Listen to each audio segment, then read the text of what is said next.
Is very simple, peace. It's called the Board of Peace, and it's all about an easy word to say, but a hard word to produce, peace. But we're going to produce it, and we've been doing a really good job, and some of these leaders that are with us have helped me very much during just this first year. We have a first year like probably no other ever in our country, because we settled 8 wars and I think a ninth to come. It's turned out to be a tougher one. I thought that was going to be the easiest one. But with war, you never know what's easy and what's not so easy. But we've had a great relationship, and I've become friendly with so many of the people.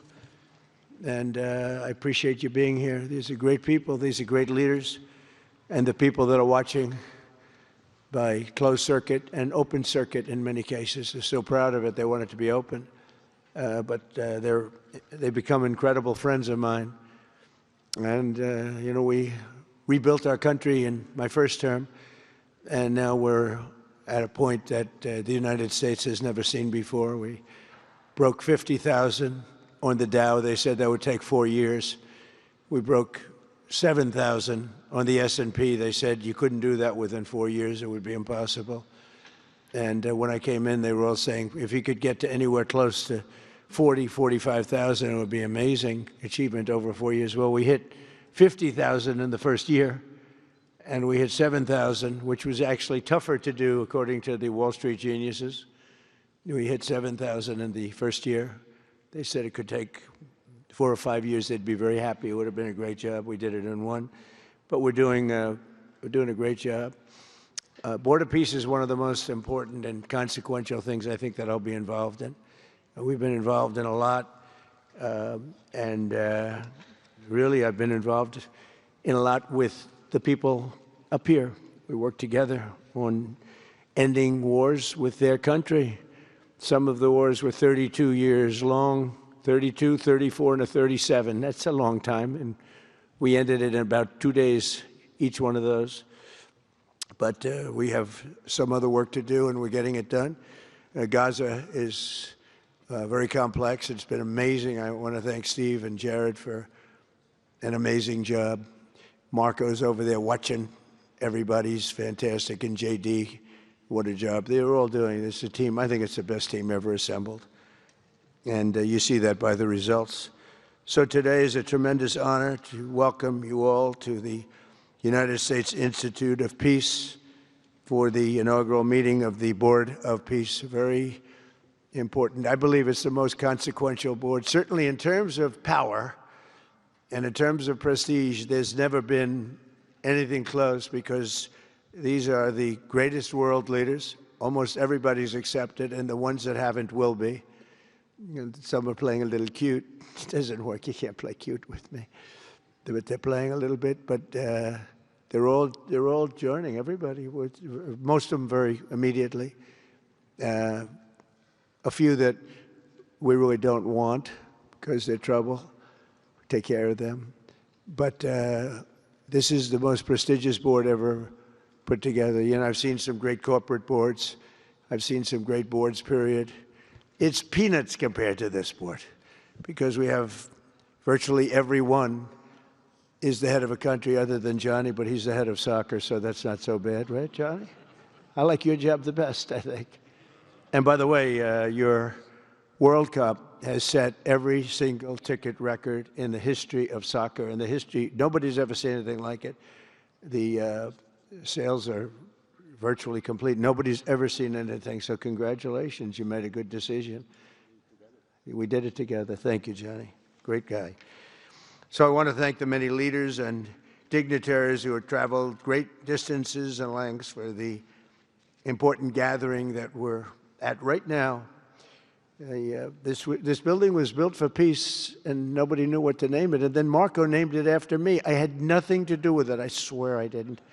I swear. I had no idea. They said, there's a surprise coming. I didn't know that surprise. I thought they were going to give me a lot of money or something, maybe cash. Could always use some extra cash. But I came, and they stopped the beautiful beast. I got out very safely, I'm sure, and looked up, and there it said, Donald J. Trump on the building. And when I say had nothing to do. Nobody believes it, and that's okay. But I appreciated it. That was Marco and JD and a group got together and they did that, and I just thought it was very nice. And it makes me work harder. We're going to have to work harder. We're going to have to make this building much more important. It's brand new. They built it for peace, but nobody occupied it. Nobody knew what the purpose of it. But the architecture is so beautiful, and it was with the meeting rooms, the reception rooms. It's really amazing. Who would think that it was built without anybody in mind or anything in mind, and then the State Department took it over. They liked it. Marco came over one day. He saw this. He said, "This building is great." And he actually claimed it, right? He claimed it. And that's what he does. Where is Marco? I said, "Marco, is that true? You claimed this building. You took it away from about 5 groups that wanted it." That was done very quickly, very methodically. But it was really built so beautifully and such a beautiful building. But we worked together to ensure the brighter future for the people of Gaza, the Middle East, and the entire world. I think that the Board of Peace, because it's mostly leaders and unbelievably respected people, but mostly leaders of Middle Eastern countries, countries from all over the world, and they've been very generous with money also. And the United States, which I'll say in a moment, is also very generous with money because there's nothing more important than peace. And there's nothing less expensive than peace. When you go to wars, it costs you 100 times what it costs to make peace. We have a man at the end right there that's smiling because you learned that after 30 years of fighting, right? 30 years of fighting, we got it done. I want to thank you very much. That was a great thing you did. You and your new friend, they came to my office and they said, "I've been fighting for 22 years. Now you're there for 23 years, right? But I've been fighting for 22 years. That's all I've done is fight this gentleman." And his counterpart was there for 7 years. He said, "I've been there for 7 years. All I've done is fight this gentleman." And we had it worked out in about 24 hours, right? And it's been a good peace. And I think they've become friends. I'm not sure I'm allowed to say that, but I think so. I think they've become friends, right? Right. Great. Stand up. Stand up. These are 2 tough cookies, too. You think that was easy? It wasn't easy. These are 2 tough people, good people, but tough people. But, we're in the Oval Office, and we were getting near. But the one was at one side of the room. I have 2 chairs right in front of the desk, the beautiful, resolute desk. One's over here. One's on the other side of the room. I said, "Felix, could you get a little closer?" Well, they felt very uncomfortable. They've been killing each other for 32 years. So I say, "Can you get a little closer?" After 1 hour, they were right next to each other. We made a deal. They hugged, they signed, and we had peace with 2 very important countries, and I'll never forget it. So they started off a little weak, and they ended up really strong, and you can be very proud of yourselves. It was a